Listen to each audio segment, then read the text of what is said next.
Welcome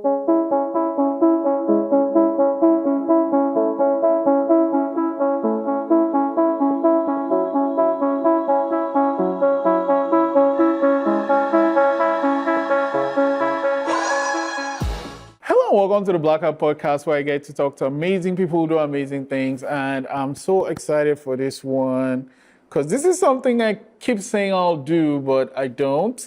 But I have yoga teacher, Lululemon ambassador, awesome human being, and my friend, Renée. Thanks for coming to the podcast today. Thank you for having me. Okay, so how did you get into yoga? High school. Oh. That was my first touch. I took it as an elective in maybe grade 11, hated it. I liked the philosophy of yoga, obviously, but the teaching of it was just so rigid and it didn't really fit who I was at the time.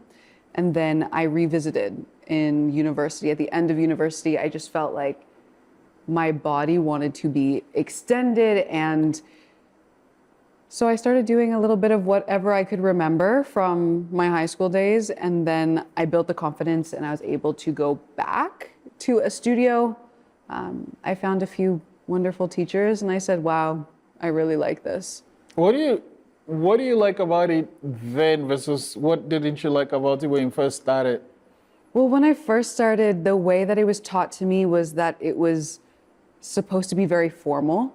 Like you had to have your toes in line with your knee. Oh. And like, if you couldn't do it this way, then it technically wasn't correct. And therefore, maybe you just shouldn't do it. Oh. And so when I returned to studio and I met my teachers, they provided a different method for the posture itself, the asana. And that just like opened my eyes. The other thing was I enjoyed being in the space a lot more. And so recognizing how hard it was for me, I imagined it was harder for everyone else around me also. And I just enjoyed that like community struggle. Yeah. I don't know about community struggle. I want to like some places that everybody's doing the thing and I'm struggling to do even one thing. Yeah. Okay. And?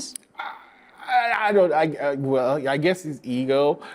It is ego, and I feel like the more I went, the less it was about me, and the more it was about us. Like obviously it is about me, like I need to be able to breathe and move, but I also felt if there were people who looked like me or didn't, but were still a minority, I felt my energy moving out towards them.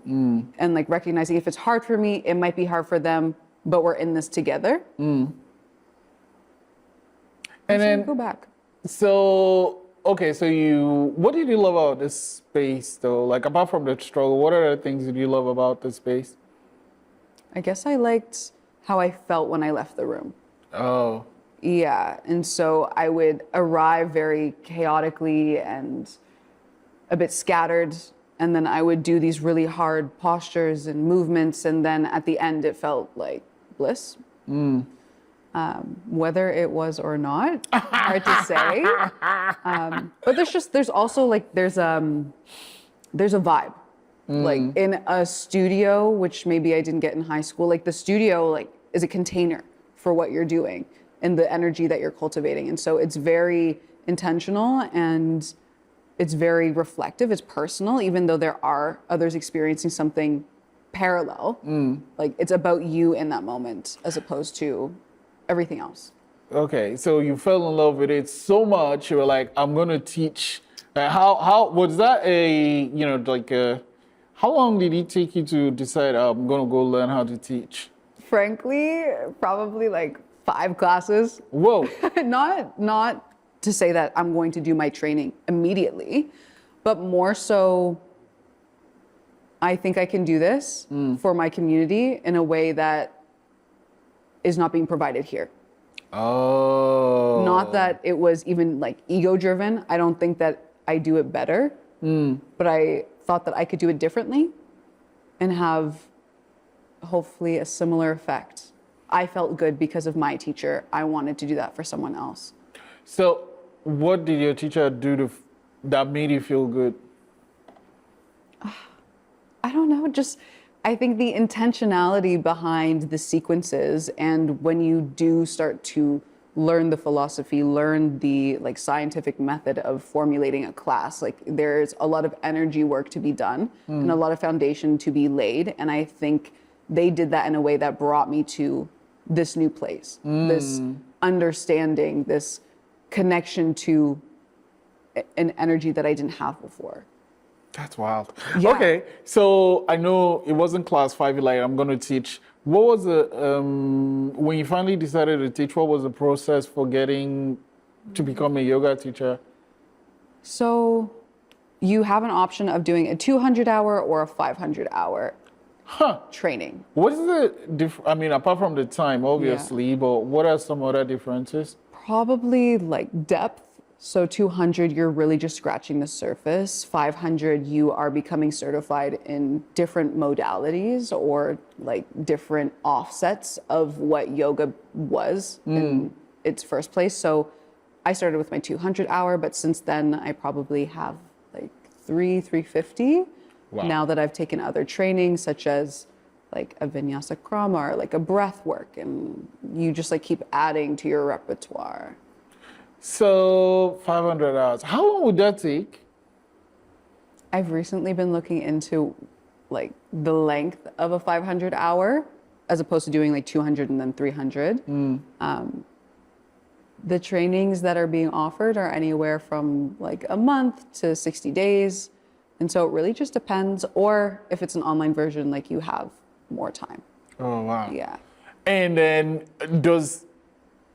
some of the hours, is it just 500 hours of doing all the moves, or like?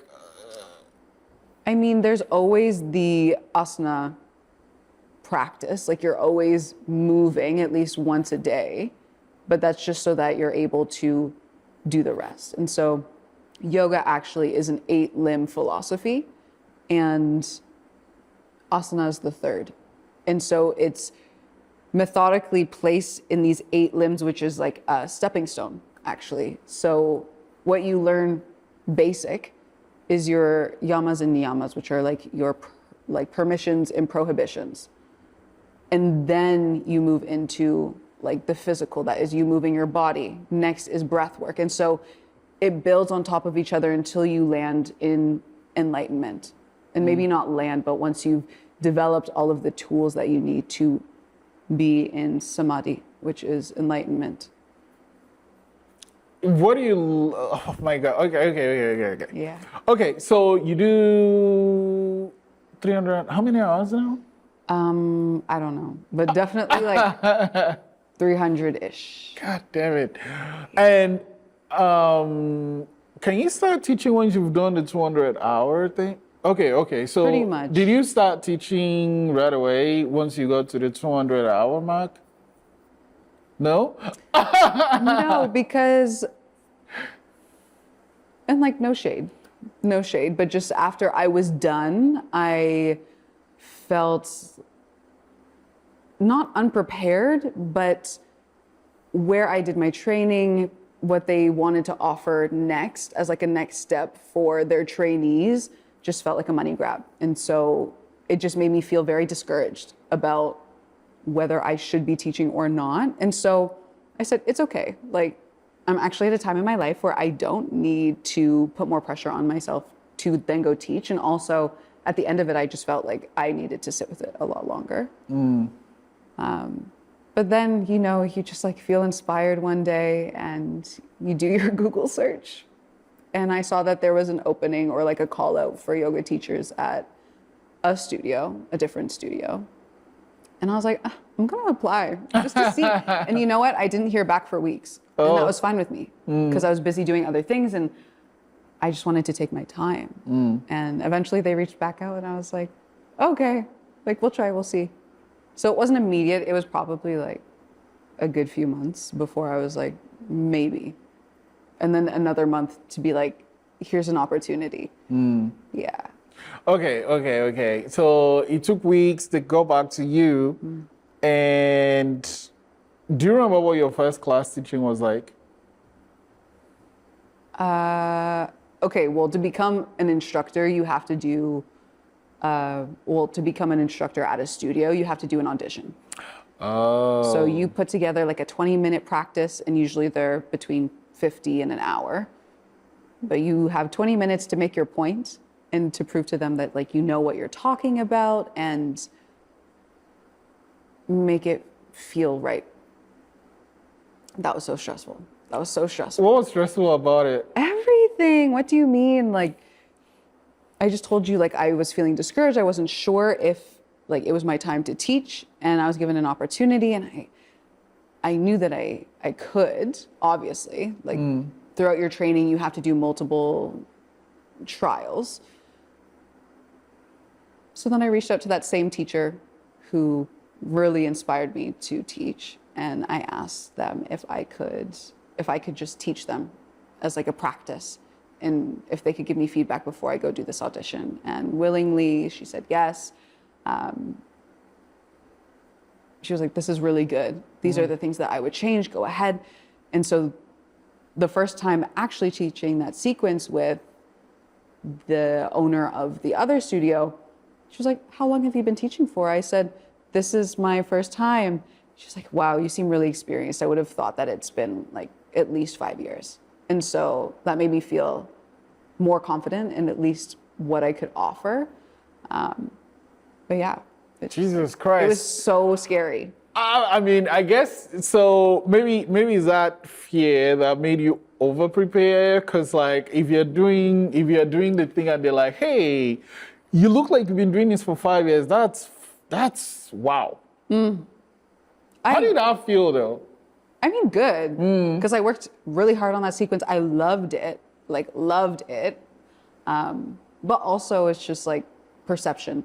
And I think that that's something I've been told from a very young age, is like, I'm a lot wiser than perhaps my age, that I seem really put together and very well-spoken. And so it wasn't a surprise to me, but it felt, I don't know, good. Like, I'm glad that she felt that way so that I could have a chance to start teaching. And I really loved that space. Yeah. How long ago was this? That was like really early 2021. Oh, okay. Yeah. And how has yoga been for you since that moment? Well, I mean, that was, yeah, like I said, it was 2021. I was fresh. I was doing new things. I was playing Afro beats in my classes and like Afro house. And that was something that a lot of instructors weren't doing. And so I was recognized for that. And also, like, not to say that there aren't many, but at that time there weren't a lot of Black yoga teachers, especially in like white dominated yoga studios. And so it was like one of my teachers and then like maybe 3 others and then me. And I'm like fresh out the studio. And I was received well enough to be asked to be a Lululemon ambassador. And I thought that that was like also just like so interesting. Like, I'm fresh off the boat. Like, what do you mean you want to give this to me? But yeah. Okay, yeah, well, you brought it up, so might as well talk about it. How did that happen? And how's it been since? So I am now a former Lululemon ambassador because it is a contract and my term has ended, but I was an ambassador for 4 years, which is like one of the longest runs, I would say. And how did it happen? Just people from community were coming to my classes, and the way that it works is like you're technically nominated. So Lululemon has a purpose for their employees, for them to be able to access like different modalities of fitness. And so they go to your class, and if they like it, they go back and they talk about you. And my name was put in that room, and they asked me if I would be interested in the opportunity. And so I said yes, because that was my dream, like 2 or 3 years prior. I said, oh, wow. Yeah, one of my teachers was plastered on the windows outside of Lululemon in Halifax. And I was like, I want to be like her someday. And then it happened. And I was like, too soon. But yeah. I mean, I believe, you know what, if you work for it, there's an opportunity, there's a possibility of it happening. And then, okay, for the 4 years, what did being a Lululemon ambassador involve? Yeah, so that involved me showing up as myself. And actually, it's more so like there wasn't many terms to my contract that I had to fulfill other than like posting about the clothes and like I wear the clothes every day. So that wasn't a hard thing to do. Right. Otherwise, it was just for me to leverage them for different initiatives that I had for community. So in the past 3 years, I've led a yoga for runners like program. So every year around the Blue Nose in Halifax, I'll do yoga specifically for runners where I'm like helping people not only bring their awareness to their body and like support with breath control, but we're also doing movements that help strengthen the system for running. And so in that, I was really fortunate that I was able to do giveaways with Blue Nose Marathon and give free entries because I don't know if you know, but races are really expensive.